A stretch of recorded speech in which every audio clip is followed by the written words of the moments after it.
Hello everyone सत श्री अकाल सारिਆਂ ਨੂੰ ਤੁਹਾਡਾ ਬਹੁਤ-ਬਹੁਤ ਸਵਾਗਤ ਹੈ ਅੱਜ ਦੀ ਕਲਾਸ। ਅੱਜ ਆਪਾਂ ਕਰਨ ਜਾ ਰਹੇ ਹਾਂ ਪੰਜਾਬ ਸਕੂਲ ਐਜੂਕੇਸ਼ਨ ਬੋਰਡ ਦੀ 12th ਕਲਾਸ ਦੀ ਬੁੱਕ ਵੈਲਕਮ ਲਾਈਫ ਤੇ ਉਹਦਾ ਦੂਜਾ ਚੈਪਟਰ ਸੋਸ਼ਲ ਵੈਲਿਊਜ਼ ਸਮਾਜਿਕ ਮੁੱਲ ਤੇ ਉਹਦਾ ਪਹਿਲਾ part respect for the society respect for the parents and the elderly यानी कि समाज ਲਈ ਆਦਰ ਤੇ ਆਪਣੇ ਵੱਡਿਆਂ ਲਈ ਮਾਪਿਆਂ ਲਈ ਜਾਂ ਫਿਰ ਬਜ਼ੁਰਗਾਂ ਲਈ ਵੀ ਆਦਰ। ਤਾਂ ਚਲੋ ਸ਼ੁਰੂ ਕਰਦੇ ਹਾਂ। Lesson 2 Respect for the Society, Respect for the Parents and the Elderly। ਹੁਣ ਇਸ ਚੈਪਟਰ ਦੇ ਉਦੇਸ਼ ਕੀ ਨੇ? ਪਹਿਲਾ, to inculcate a sense of respect for relationships in the society। ਇਸ ਇਹਦੇ ਨਾਲ ਹੀ ਹੈਗਾ ਵੀ ਸਮਾਜ ਵਿੱਚ ਰਿਸ਼ਤਿਆਂ ਪ੍ਰਤੀ ਜਿਹੜੀ ਸਤਿਕਾਰ ਦੀ ਭਾਵਨਾ ਹੈ ਉਹ ਪੈਦਾ ਕਰਨਾ। ਦੂਜਾ, to understand the importance of relationships on an emotional and experiential level। ਕਹਿਣ ਦਾ ਭਾਵ ਵੀ ਭਾਵਨਾਤਮਕ ਤੌਰ ਤੇ ਜਿਹਨੂੰ ਆਪਾਂ ਇਮੋਸ਼ਨਲ ਲੈਵਲ ਕਹਿੰਦੇ ਆ ਜਾਂ ਅਨੁਭਵੀ ਪੱਧਰ ਤੇ ਆਪਾਂ ਰਿਸ਼ਤਿਆਂ ਦੀ ਅਹਿਮੀਅਤ ਨੂੰ ਸਮਝੀਏ। ਤੀਜਾ, to equip relationships with the qualities of humility, respect and cordiality। ਕਹਿਣ ਦਾ ਮਤਲਬ ਰਿਸ਼ਤਿਆਂ ਨੂੰ ਨਿਮਰਤਾ ਦੇ ਨਾਲ, ਸਤਿਕਾਰ ਦੇ ਨਾਲ ਤੇ ਸਦਭਾਵਨਾ ਦੇ ਗੁਣਾਂ ਦੇ ਨਾਲ ਉਹਨਾਂ ਦਾ सम्मान ਕਰਨਾ। ਆ ਦੇਖੋ ਇੱਥੇ cool shade of a tree just like a mother's lullaby। lullaby ਹੁੰਦੀ ਹੈ ਲੋਰੀ ਜਿਹਨੂੰ ਆਪਾਂ ਕਹਿੰਦੇ ਆ ਪੰਜਾਬੀ ਦੇ ਵਿੱਚ ਤੇ ਇੱਥੇ ਦੱਸਿਆ ਗਿਆ ਹੈ ਵੀ ਜਿਵੇਂ ਠੰਡੀ ਛਾਂ ਹੁੰਦੀ ਹੈ ਰੁੱਖ ਦੀ ਉਵੇਂ ਹੀ ਲੱਗਦੀ ਹੈ ਜਿਵੇਂ ਮਾਂ ਸਾਨੂੰ ਲੋਰੀ ਸੁਣਾਉਂਦੀ ਹੈ। ਅੱਗੇ ਚੱਲਦੇ ਹਾਂ। The most precious relationship for children is the parent-child relationship। ਬੱਚਿਆਂ ਲਈ ਸਭ ਤੋਂ ਕੀਮਤੀ ਰਿਸ਼ਤਾ ਹੈ ਮਾਂ-ਬਾਪ ਦਾ ਰਿਸ਼ਤਾ। That is why every child loves his parents so much। ਇਸੇ ਕਰਕੇ ਹਰੇਕ ਬੱਚਾ ਆਪਣੇ ਮਾਪਿਆਂ ਨੂੰ ਇੰਨਾ ਪਿਆਰ ਕਰਦਾ ਹੈ ਕਿਉਂਕਿ ਉਹ ਸਭ ਤੋਂ ਕੀਮਤੀ ਰਿਸ਼ਤਾ ਹੁੰਦਾ ਹੈ। His parents nurture him in his childhood and give him the courage to face all the challenges in his life boldly। ਉਸਦੇ ਮਾਤਾ ਪਿਤਾ ਉਸਦਾ ਬਚਪਨ ਵਿੱਚ ਪਾਲਣ ਪੋਸ਼ਣ ਕਰਦੇ ਹਨ ਤੇ ਉਸਨੂੰ ਜ਼ਿੰਦਗੀ ਦੀਆਂ ਸਾਰੀਆਂ ਜਿੰਨੀਆਂ ਵੀ ਚੁਣੌਤੀਆਂ ਹੈਗੀਆਂ ਨੇ ਉਹਨਾਂ ਦਾ ਦਲੇਰੀ ਨਾਲ ਸਾਹਮਣਾ ਕਰਨਾ ਸਿਖਾਉਂਦੇ ਨੇ। It is love that instills the virtue of self-confidence and success in a child।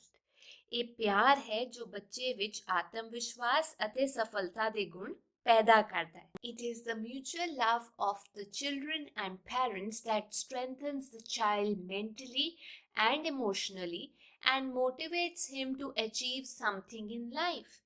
ਬੱਚਿਆਂ ਤੇ ਮਾਪਿਆਂ ਦਾ ਆਪਸੀ ਪਿਆਰ ਹੈਗਾ ਜੋ ਬੱਚਿਆਂ ਨੂੰ ਮਜ਼ਬੂਤ ਬਣਾਉਂਦਾ ਹੈ। ਕਿਹੜੇ ਪੱਧਰ ਤੇ? ਦਿਮਾਗੀ ਪੱਧਰ ਤੇ ਭਾਵਨਾਤਮਕ ਪੱਧਰ ਤੇ ਜਿਹੜੀਆਂ ਭਾਵਨਾਵਾਂ ਹੁੰਦੀਆਂ ਨੇ ਉਸ ਹਿਸਾਬ ਨਾਲ ਵੀ ਉਹਨਾਂ ਨੂੰ ਮਜ਼ਬੂਤ ਕਰਦਾ ਹੈ ਤੇ ਨਾਲ ਦੀ ਨਾਲ ਉਹਨਾਂ ਨੂੰ ਕੁਝ ਵੱਡਾ ਹਾਸਲ ਕਰਨ ਦੇ ਲਈ ਪ੍ਰੇਰਿਤ ਕਰਦਾ ਹੈ। This love helps the child to progress and grow up to be a responsible and sensible person। ਇਹ ਜਿਹੜਾ ਪਿਆਰ ਹੈਗਾ ਬੱਚੇ ਨੂੰ ਇੱਕ ਤਾਂ ਵੱਡਾ ਹੋਣ ਲਈ ਤੇ ਨਾਲ ਦੀ ਨਾਲ ਤਰੱਕੀ ਦੇ ਪੱਧਰ ਤੇ ਚੱਲਣ ਦੇ ਲਈ ਮਜਬੂਰ ਕਰਦਾ ਹੈ। ਕਿਹੜਾ ਇਨਸਾਨ ਬਣਾਉਣ ਲਈ ਵੀ ਤਿਆਰ ਕਰਦਾ ਹੈ ਜਿਹੜਾ ਕਿ ਰਿਸਪੌਂਸਿਬਲ ਹੋਏ, ਜ਼ਿੰਮੇਵਾਰ ਹੋਏ ਤੇ ਨਾਲ ਦੀ ਨਾਲ ਸਮਝਦਾਰ ਵੀ ਹੋਏ। This sharpens his intellect ਤੇ ਇਸ ਨਾਲ ਉਸਦੀ ਜਿਹੜੀ ਦਿਮਾਗ ਦੀ ਸ਼ਕਤੀ ਹੈ ਜਾਂ ਦਿਮਾਗ ਵੀ ਤੇਜ਼ ਹੁੰਦਾ ਹੈ। He understands the feelings of others and expresses his feelings in an appropriate way। ਜਦ ਵਧੀਆ ਪਿਆਰ ਹੁੰਦਾ ਹੈ ਮਾਪਿਆਂ ਤੇ ਬੱਚਿਆਂ ਦੇ ਵਿੱਚ ਤਾਂ ਫਿਰ ਉਹ ਦੂਜਿਆਂ ਦੀਆਂ ਭਾਵਨਾਵਾਂ ਨੂੰ ਵੀ ਸਮਝਦਾ ਹੈ ਤੇ ਆਪਣੀਆਂ ਭਾਵਨਾਵਾਂ ਨੂੰ ਵੀ ਢੁਕਵੇਂ ਢੰਗ ਦੇ ਨਾਲ ਪ੍ਰਗਟ ਕਰਦਾ ਹੈ। It is the love that gives the children the strength to take care of their parents in their sufferings and to serve them in their old age। ਇਹ ਦੂਜਿਆਂ ਨਾਲ ਜਿਹੜੀ ਭਾਵਨਾ ਆਉਂਦੀ ਹੈ ਮਾਪਿਓ ਦੇ ਨਾਲ ਜਿਹੜਾ ਆਪਣਾ ਪਿਆਰ ਹੁੰਦਾ ਹੈ ਉਹਦੇ ਤੋਂ ਹੀ ਪ੍ਰਗਟ ਹੁੰਦੀ ਹੈ ਤੇ ਨਾਲ ਦੀ ਨਾਲ ਇੱਥੇ ਦੱਸਿਆ ਗਿਆ ਵੀ ਇਹ ਪਿਆਰ ਹੀ ਹੈ ਜੋ ਬੱਚਿਆਂ ਨੂੰ ਉਹਨਾਂ ਦੇ ਦੁੱਖ ਵਿੱਚ ਜਦ ਮਾਪੇ ਦੁਖੀ ਹੁੰਦੇ ਨੇ ਉਹਨਾਂ ਦੇ ਦੁੱਖ ਵਿੱਚ ਉਹਨਾਂ ਦੀ ਦੇਖਭਾਲ ਕਰਨ ਅਤੇ ਉਹਨਾਂ ਦੇ ਬੁਢਾਪੇ ਵਿੱਚ ਉਹਨਾਂ ਦੀ ਸੇਵਾ ਕਰਨ ਦਾ ਬਲ ਦਿੰਦਾ ਹੈ, ਤਾਕਤ ਦਿੰਦਾ ਹੈ। This love is passed down from generation to generation in the Indian society। ਤੇ ਇਹ ਜਿਹੜਾ ਪਿਆਰ ਹੈਗਾ ਇਹ ਪੀੜ੍ਹੀ ਦਰ ਪੀੜ੍ਹੀ ਚੱਲਦਾ ਆ ਰਿਹਾ ਭਾਰਤੀ ਸਮਾਜ ਦੇ ਵਿੱਚ ਹੈ ਕਿ ਨਹੀਂ। The picture of healthy and ideal society emerges from the love of his parents. ਜਿਹੜਾ ਇਹ ਪਿਆਰ ਹੀ ਹੈ ਜਿਹੜੀ ਕਿ ਸਾਡੇ ਸਮਾਜ ਦੀ ਇੱਕ ਤਸਵੀਰ ਉਭਾਰੀ ਜਾਂਦੀ ਹੈ, ਜਿਹਦੇ ਵਿੱਚ ਦੱਸਿਆ ਜਾਂਦਾ ਹੈ ਵੀ ਸਾਡਾ ਜਿਹੜਾ ਸਮਾਜ ਹੈਗਾ ਉਹ ਖੁਸ਼ਹਾਲ ਸਮਾਜ ਹੈਗਾ ਤੇ ਅਜਿਹਾ ਸਮਾਜ ਹੈਗਾ ਜਿਹਦੇ ਤੋਂ ਹਰ ਕੋਈ ਕੁਝ ਨਾ ਕੁਝ ਸਿੱਖ ਸਕਦਾ ਹੈ। ਕਿਉਂਕਿ ਬਾਹਰਲੇ ਮੁਲਕਾਂ ਵਿੱਚ ਤਾਂ ਇਦਾਂ ਨਹੀਂ ਹੁੰਦਾ ਵੀ ਬੱਚਿਆਂ ਨੂੰ ਮਾਪਿਓ ਦੀ ਕਦਰ ਕਰਨੀ ਪੈਂਦੀ ਹੈ ਜਾਂ ਦੇਖਭਾਲ ਕਰਨੀ ਪੈਂਦੀ ਹੈ ਜਦੋਂ ਬਜ਼ੁਰਗ ਹੋ ਜਾਂਦੇ ਨੇ। ਇਹ ਤਾਂ ਸਿਰਫ ਭਾਰਤ ਵਿੱਚ ਦੇਖਣ ਨੂੰ ਮਿਲਦਾ ਹੈ। ਅੱਗੇ ਦਿੱਤੀ ਹੋਈ ਹੈ ਪੋਇਟਰੀ, ਕਵਿਤਾ ਜਾਂ ਸੌਂਗ, ਗੀਤ। ਅੰਡਰ ਦ ਗਾਈਡੈਂਸ ਆਫ, ਇੱਥੇ ਆਏਗਾ ਹਿਸ ਦੀ ਥਾਂ ਤੇ ਦ teacher, the students will receive the following song poem related to mother's attachment in their class। ਕਹਿਣ ਦਾ ਮਤਲਬ ਵੀ ਅਧਿਆਪਕ ਦੀ ਦੇਖ ਰੇਖ ਜਾਂ ਅਗਵਾਈ ਹੇਠ ਵਿਦਿਆਰਥੀ ਆਪਣੀ ਜਮਾਤ ਵਿੱਚ ਆਪਣੇ ਮਾਂ ਦੇ ਮੂੰਹ ਨਾਲ ਸੰਬੰਧਿਤ ਇੱਕ ਕਵਿਤਾ ਜਾਂ ਪਾਠ ਜਾਂ ਆਪਾਂ ਕਹਿ ਸਕਦੇ ਹਾਂ ਗੀਤ ਨੂੰ ਪੜ੍ਹਨਗੇ। ਟੀਚਰ ਕਹਿੰਦੇ ਨੇ students, let each of us recite a poem about love and affection with parents। ਅਧਿਆਪਕ ਕਹਿੰਦੇ ਨੇ ਵਿਦਿਆਰਥੀਓ ਆਓ ਆਪਾਂ ਹਰ ਇੱਕ ਬੱਚਾ ਆਪਣੇ ਮਾਪਿਆਂ ਨਾਲ ਜਿਹੜਾ ਪਿਆਰ ਹੈਗਾ ਤੇ ਸਨੇਹ ਹੈਗਾ ਉਸ ਬਾਰੇ ਕਵਿਤਾ ਸੁਣੀਏ। A student stands up and recites a poem। ਇੱਕ ਬੱਚਾ ਜਿਹੜਾ ਖੜਾ ਹੋ ਜਾਂਦਾ ਹੈ ਤੇ ਪੋਇਮ ਗਾਉਂਦਾ ਹੈ। ਆ ਰਹੀ ਪੋਇਮ ਜਿਹੜਾ ਉਹ ਬੱਚਾ ਗਾਉਂਦਾ ਹੈ। I am in paradise, I have parents। ਮੈਂ ਤਾਂ ਜੰਨਤ ਵਿੱਚ ਹੈਗਾ। ਕਿਉਂ? ਕਿਉਂਕਿ ਮੇਰੇ ਕੋਲ ਮੇਰੇ ਮਾਪੇ ਨੇ। Let me thank God, I have parents। ਮੈਨੂੰ ਰੱਬ ਦਾ ਸ਼ੁਕਰਾਨਾ ਕਰਨ ਦੋ ਕਿਉਂਕਿ ਉਹਨੇ ਮੈਨੂੰ ਮਾਪਿਓ ਦਿੱਤੇ ਨੇ। Feeling thirsty in the midnight, if I utter water just once। ਅੱਧੀ ਰਾਤ ਨੂੰ ਜਦ ਪਿਆਸ ਲੱਗਦੀ ਹੈ ਤੇ ਜੇਕਰ ਮੈਂ ਇੱਕ ਵਾਰ ਇਹ ਮੂੰਹ ਚੋਂ ਕੱਢਦਾ ਵੀ ਪਾਣੀ ਚਾਹੀਦਾ ਹੈ। Gives water without any delay my mother। ਤਾਂ ਬਿਨਾਂ ਦੇਰੀ ਤੋਂ ਮੇਰੀ ਮਾਤਾ ਜੀ ਮੈਨੂੰ ਪਾਣੀ ਲਿਆ ਕੇ ਦਿੰਦੀ ਆ ਅੱਧੀ ਰਾਤ ਨੂੰ ਵੀ। I don't know what time my mother goes to bed। ਤੇ ਮੈਨੂੰ ਇਹ ਨਹੀਂ ਪਤਾ ਵੀ ਉਹ ਕਿਸ ਟਾਈਮ ਸੌਣ ਜਾਂਦੇ ਨੇ। I have parents, a place of paradise for me। ਮੇਰੇ ਕੋਲ ਮੇਰੇ ਮਾਪੇ ਨੇ ਤੇ ਇਹ ਤਾਂ ਜੰਨਤ ਦੀ ਇੱਕ ਥਾਂ ਹੈਗੀ ਹੈ। In dad's rebukes, strong love is seen। ਜਦ ਪਾਪਾ ਝਿੜਕਾ ਮਾਰਦੇ ਨੇ ਉਸ ਦੇ ਵਿੱਚ ਵੀ ਬਹੁਤ ਪਿਆਰ ਦਿਖਦਾ ਹੈ।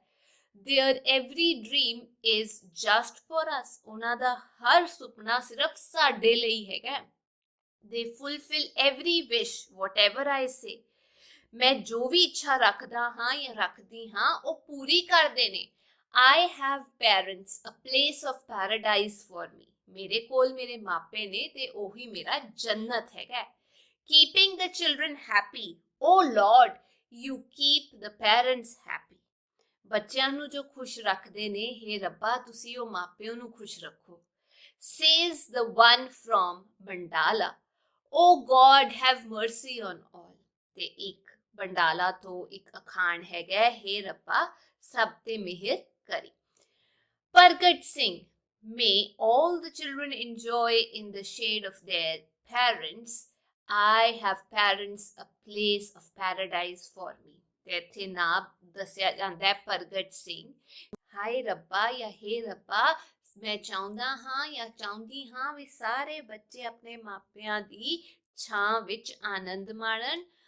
I have my parents, ਮੇਰੇ ਕੋਲ ਮਾਪੇ ਹਨ ਜੋ ਕਿ ਮੇਰੇ ਲਈ ਜੰਨਤ ਹੈਗੀ ਹੈ। ਤਾਂ ਇੱਥੇ ਜੋ ਪੋਇਟ ਹੈਗੇ ਨੇ ਉਹਨਾਂ ਦਾ ਨਾਮ ਹੈਗਾ ਪ੍ਰਗਟ ਸਿੰਘ, ਜੋ ਦੁਆ ਕਰ ਰਹੇ ਨੇ ਵੀ ਸਾਰੇ ਬੱਚਿਆਂ ਨੂੰ ਮਾਪਿਓ ਦੀ ਛਾਂ ਦਾ ਆਨੰਦ ਮਿਲੇ। ਜਾਂ ਤੁਸੀਂ ਕਹਿ ਸਕਦੇ ਹੋ ਵੀ ਉਹਨਾਂ ਦਾ ਨਾਂ ਕੀ ਹੈਗਾ, ਬੰਡਾਲਾ। ਠੀਕ ਹੈ, ਮਤਲਬ ਜੋ ਉਹਨਾਂ ਦਾ ਪੋਇਮ ਦਾ ਨਾਂ ਹੈਗਾ। ਅੱਗੇ ਚੱਲਦੇ ਹਾਂ। ਆਨਸਰ ਦੇਣਾ ਹੈ ਆਪਾਂ। ਆਨਸਰ ਐਜ਼ ਪਰ ਯੋਰ ਅੰਡਰਸਟੈਂਡਿੰਗ, ਜੋ ਤੁਹਾਡੀ ਸਮਝ ਹੈਗੀ ਹੈ ਉਸ ਹਿਸਾਬ ਨਾਲ ਤੁਸੀਂ ਜਵਾਬ ਦੇਣਾ ਹੈ। ਯੈਸ, ਨੋ ਜਾਂ ਕਦੇ ਕਦੇ। ਇੱਥੇ ਹੈਗੀਆਂ ਸਟੇਟਮੈਂਟਸ, ਸ਼ੁਰੂ ਕਰਦੇ ਹਾਂ। ਯੂ ਲਵ ਯੋਰ ਪੈਰੈਂਟਸ, ਕੀ ਤੁਸੀਂ ਆਪਣੇ ਮਾਪਿਆਂ ਨੂੰ ਪਿਆਰ ਕਰਦੇ ਹੋ? ਬਹੁਤ ਜ਼ਿਆਦਾ। Parents must obey their children, ਮਾਪਿਆਂ ਨੂੰ ਆਪਣੇ ਬੱਚਿਆਂ ਦਾ ਕਹਿਣਾ ਮੰਨਣਾ ਚਾਹੀਦਾ ਹੈ? ਨੋ।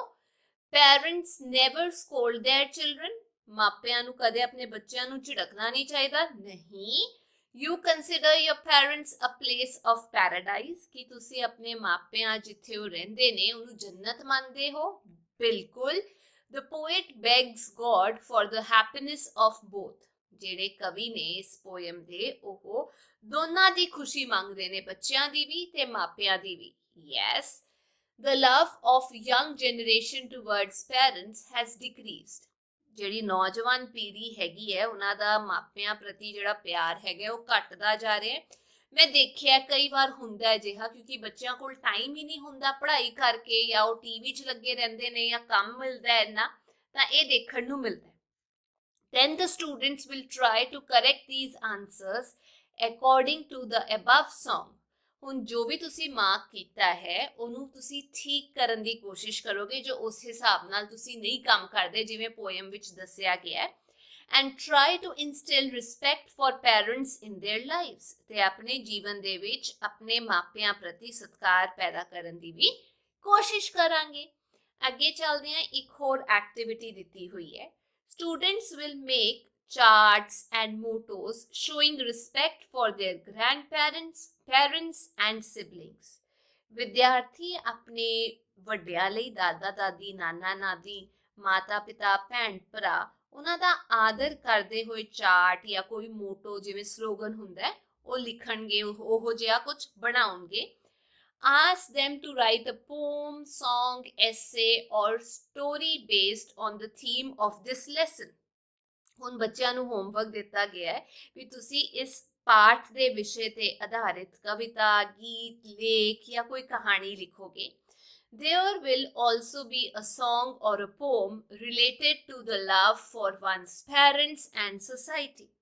ਤੇ ਮਾਪੇ ਜਾਂ ਸਮਾਜ ਪ੍ਰਤੀ ਪਿਆਰ ਨਾਲ ਸੰਬੰਧਿਤ ਕੋਈ ਗੀਤ ਜਾਂ ਕਵਿਤਾ ਵੀ ਲਿਖੋ. After doing this activity in the classroom, 2 groups of students will be formed to discuss the activities done by the students. ਇਹ ਗਤੀਵਿਧੀ ਕਰਨ ਤੋਂ ਬਾਅਦ ਜਦ ਆਪਾਂ ਪੋਇਮ, ਪਾਠ, ਕਹਾਣੀ, ਸੌਂਗ ਕੁਝ ਵੀ ਲਿਖ ਲਾਂਗੇ, ਕਲਾਸ ਦੇ ਵਿੱਚ 2 ਗਰੁੱਪਸ ਬਣ ਜਾਣਗੇ. ਠੀਕ ਹੈ, ਤੇ ਵਿਦਿਆਰਥੀਆਂ ਦੁਆਰਾ ਜਿਹੜੀਆਂ ਗਤੀਵਿਧੀਆਂ ਕੀਤੀਆਂ ਗਈਆਂ ਨੇ ਉਹ ਗਰੁੱਪਸ ਦੇ ਵਿੱਚ ਆਪਸ ਦੇ ਵਿੱਚ ਡਿਸਕਸ ਹੋਏਗਾ. then they will arrive at a conclusion. ਉਸ ਤੋਂ ਬਾਅਦ ਹੀ ਉਹ ਜਿਹੜਾ ਕਨਕਲੂਜਨ ਹੈਗਾ ਵੀ ਕਿਹੜੀ ਚੀਜ਼ ਠੀਕ ਹੈ ਕਿਹੜੀ ਗਲਤ ਹੈ ਉਹਦੇ ਤੇ ਆਣਗੇ. The students will thereby be able to understand the importance of relationship with parents, the elderly people and other social relationship. ਇਸ ਤਰ੍ਹਾਂ ਵਿਦਿਆਰਥੀ ਜਿਹੜੇ ਨੇ ਮਾਤਾ ਪਿਤਾ, ਬਜ਼ੁਰਗ ਜਾਂ ਹੋਰ ਸਮਾਜਿਕ ਰਿਸ਼ਤਿਆਂ ਨਾਲ ਸੰਬੰਧਿਤ ਕੀ ਮਹੱਤਤਾ ਹੁੰਦੀ ਹੈ ਉਸਨੂੰ ਸਮਝਣਗੇ ਕਿਉਂਕਿ ਗੱਲਬਾਤ ਹੋਏਗੀ, ਤੁਸੀਂ ਆਪਣੇ ਵਿਚਾਰ ਦੱਸੋਗੇ. All the students will make a chart as per the following picture. ਹਰੇਕ ਬੱਚਾ ਜਿਹੜਾ ਹੈ ਇਸ ਪਿਕਚਰ ਦੇ ਹਿਸਾਬ ਦੇ ਨਾਲ ਇੱਕ ਚਾਰਟ ਬਣਾਏਗਾ and put them up in the class, school ਜਾਂ ਆਪਣਾ ਘਰ. ਤੇ ਉਹ ਚਾਰਟ ਕਿੱਥੇ ਚਿਪਕਾਣਾ ਹੈ? ਜਾਂ ਤਾਂ ਕਲਾਸਰੂਮ ਵਿੱਚ ਜਾਂ ਸਕੂਲ ਦੇ ਵਿੱਚ ਜਾਂ ਆਪਣੇ ਘਰੇ. ਤਾਂ ਦੇਖੋ ਸ਼ੁਰੂ ਕਰਦੇ ਹਾਂ. ਚਾਰਟ ਦੇ ਵਿੱਚ ਆਪਾਂ ਕਿਹੜੀਆਂ ਗੱਲਾਂ ਲਿਖਣੀਆਂ ਨੇ? ਰਿਸਪੈਕਟ ਫॉर ਸੋਸਾਇਟੀ, ਸਮਾਜ ਦੇ ਲਈ ਸਤਿਕਾਰ. ਇੱਥੇ ਹੈਗਾ ਰਿਲੇਸ਼ਨਸ਼ਿਪਸ ਆਰ ਸਟਰੋਂਗ, ਰਿਸ਼ਤੇ ਮਜ਼ਬੂਤ ਹੁੰਦੇ ਨੇ. The sense of service grows. ਜੇ ਆਪਾਂ ਸਮਾਜ ਵਿੱਚ ਸਤਿਕਾਰ ਰੱਖਾਂਗੇ ਇੱਕ ਦੂਜੇ ਪ੍ਰਤੀ ਤਾਂ ਸੇਵਾ ਦੀ ਭਾਵਨਾ ਵੀ ਵੱਧਦੀ ਹੈ, ਰਿਸ਼ਤੇ ਵੀ ਪੱਕੇ ਹੁੰਦੇ. Respect for parents remains intact, ਕਿਉਂਕਿ ਸਮਾਜ ਦੇ ਵਿੱਚ ਹੀ ਸਤਿਕਾਰ ਦੀ ਭਾਵਨਾ ਹੈਗੀ ਹੈ ਤਾਂ ਕੋਈ ਇਹ ਜਿਹਾ ਪੰਗਾ ਨਹੀਂ ਨਾ ਲਏਗਾ ਵੀ ਮੈਂ ਆਪਣੇ ਮਾਤਾ ਪਿਤਾ ਦੇ ਨਾਲ ਦੁਰਵਿਵਹਾਰ ਕਰਾਂ. ਤਾਂ ਮਾਪਿਓ ਦੇ ਲਈ ਜਿਹੜਾ ਸਤਿਕਾਰ ਹੈਗਾ ਉਹ ਵੀ ਬਰਾਬਰ ਰਹਿੰਦਾ. ਸੋਸਾਇਟੀ ਐਂਡ ਕੰਟਰੀ ਪ੍ਰੋਸਪਰ, ਸਮਾਜ ਤੇ ਦੇਸ਼ ਜਿਹੜਾ ਹੈ ਉਹ ਖੁਸ਼ਹਾਲ ਹੁੰਦਾ ਹੈ ਤੇ ਤਰੱਕੀ ਵੱਲ ਨੂੰ ਜਾਂਦਾ ਹੈ ਕਿਉਂਕਿ ਸਾਰੇ ਇੱਕ ਦੂਜੇ ਦੀ ਕਦਰ ਕਰਦੇ ਨੇ. ਬਿਲਡਸ ਟਰਸਟ, ਭਰੋਸਾ ਬਣਦਾ ਹੈ. A good society is created, ਜਿਸ ਸਮਾਜ ਦੇ ਵਿੱਚ ਸਤਿਕਾਰ ਹੋਏਗਾ ਉਹ ਸਮਾਜ ਤਾਂ ਆਪਣੇ ਆਪ ਹੀ ਸਿਆਣਾ ਹੋ ਜਾਏਗਾ. Cooperation and love grows among the people, ਲੋਕਾਂ ਵਿੱਚ ਸਹਿਯੋਗ ਤੇ ਪਿਆਰ ਵੀ ਵੱਧਦਾ ਹੈ. ਜੁਆਇੰਟ ਫੈਮਿਲੀਜ਼ ਆਰ ਫਾਰਮਡ, ਇਸ ਤੋਂ ਬਾਅਦ ਸਾਂਝੇ ਪਰਿਵਾਰ ਦਾ ਵੀ ਸਥਾਪਨਾ ਹੋਏਗੀ ਜੇਕਰ ਸੁਸਾਇਟੀ ਵਿੱਚ ਇੰਨਾ ਸਨਮਾਨ ਹੈਗਾ ਹੈ. ਠੀਕ ਹੈ ਨਾ, ਸਤਿਕਾਰ ਹੋਏਗਾ ਸੁਸਾਇਟੀ ਵਿੱਚ ਤਾਂ ਘਰ ਜਿਹੜੇ ਹੈਗੇ ਨੇ ਉਹ ਵੀ ਖੁਸ਼ ਹੋਣਗੇ ਆਪਸ ਦੇ ਵਿੱਚ ਤੇ ਉਹਨਾਂ ਦੀ ਆਪਸ ਦੇ ਵਿੱਚ ਵੀ ਸਾਂਝ ਭਾਂਝ ਵਧੀਆ ਹੋਏਗੀ. ਅੱਗੇ ਚੱਲਦੇ ਹਾਂ. ਆ ਦੇਖੋ ਇਹ ਫੈਮਿਲੀ ਹੈਗੀ ਹੈ. ਫੈਮਿਲੀ ਕਿਹੜੀਆਂ ਚੀਜ਼ਾਂ ਨਾਲ ਬਣਦੀ ਹੈ? ਡਿਸਿਪਲਿਨ ਨੂੰ ਆਪਾਂ ਪੰਜਾਬੀ ਚ ਕਹੀਦਾ ਅਨੁਸ਼ਾਸਨ ਦੇ ਨਾਲ ਬਣਦਾ ਹੈ. ਦੂਜੀ ਚੀਜ਼ ਕੋਆਪਰੇਸ਼ਨ ਨਾਲ ਬਣਦਾ ਹੈਗਾ. ਕੋਆਪਰੇਸ਼ਨ ਨੂੰ ਪੰਜਾਬੀ ਚ ਕਿਹਾ ਜਾਂਦਾ ਹੈ ਸਹਿਯੋਗ ਦੇ ਨਾਲ ਪਰਿਵਾਰ ਬਣਦਾ ਹੈ। ਉਸ ਤੋਂ ਇਲਾਵਾ ਚਾਹੀਦੀ ਹੁੰਦੀ ਹੈ ਪੇਸ਼ੈਂਸ, ਜਿਹਨੂੰ ਆਪਾਂ ਪੰਜਾਬੀ ਚ ਕਹੀਦਾ ਹੈ ਵੀ ਹਲੀਮੀ ਚਾਹੀਦੀ ਹੁੰਦੀ ਹੈ, ਪਿਆਰ ਚਾਹੀਦਾ ਹੁੰਦਾ ਹੈ। ਤੇ ਨਾਲ ਦੀ ਨਾਲ ਸਾਨੂੰ ਚਾਹੀਦੀ ਹੁੰਦੀ ਹੈ ਸਿੰਪਥੀ। ਸਿੰਪਥੀ ਨੂੰ ਪੰਜਾਬੀ ਚ ਕਹੀਦਾ ਹੈ ਹਮਦਰਦੀ। ਇਹ ਸਾਰੀਆਂ ਚੀਜ਼ਾਂ ਮਿਲ ਕੇ ਪੌਦਾ ਜਿਹੜਾ ਹੈ ਇੱਕ ਖੜਾ ਕਰਦੀ, ਜਿਹਨੂੰ ਆਪਾਂ ਫੈਮਿਲੀ ਜਾਂ ਪਰਿਵਾਰ ਕਹਿੰਦੇ ਹਾਂ। ਤੇ ਪਰਿਵਾਰ ਤੋਂ ਹੀ ਸਮਾਜ ਬਣਦਾ ਹੈ, ਉਹਦਾ ਇੱਕ ਹਿੱਸਾ ਹੁੰਦਾ ਹੈ ਨਾ, ਆਪਸ ਦੇ ਨਾਲ ਜੁੜੇ ਹੁੰਦੇ ਨੇ। ਚਲੋ ਹੁਣ ਇੱਥੇ ਪੜ੍ਹਦੇ ਹਾਂ ਕੀ ਲਿਖਿਆ। In the society, children's love for their parents is shared from the cradle up to the last breath. Cradle ਮਤਲਬ ਜਦ ਬੱਚਾ ਝੂਲੇ ਵਿੱਚ ਹੁੰਦਾ ਹੈ। ਤੇ ਸਮਾਜ ਵਿੱਚ ਜਿਹੜਾ ਬੱਚਿਆਂ ਦਾ ਪਿਆਰ ਹੁੰਦਾ ਆਪਣੇ ਮਾਪਿਆਂ ਪ੍ਰਤੀ, ਉਹ ਕਦੋਂ ਤੋਂ ਲੈ ਕੇ ਕਦੋਂ ਤੱਕ ਹੁੰਦਾ ਹੈਗਾ? ਬਚਪਨੇ ਤੋਂ ਲੈ ਕੇ ਉਹਨਾਂ ਦੇ ਆਖਰੀ ਸਾਹ ਤੱਕ। ਤੁਸੀਂ ਆਪਣੇ ਮਾਪਿਆਂ ਨੂੰ ਪੁੱਛੋ, ਆਪਣੇ ਮਾਪਿਆਂ ਨੂੰ ਜ਼ਰੂਰ ਯਾਦ ਕਰਦੇ ਹੋਣਗੇ।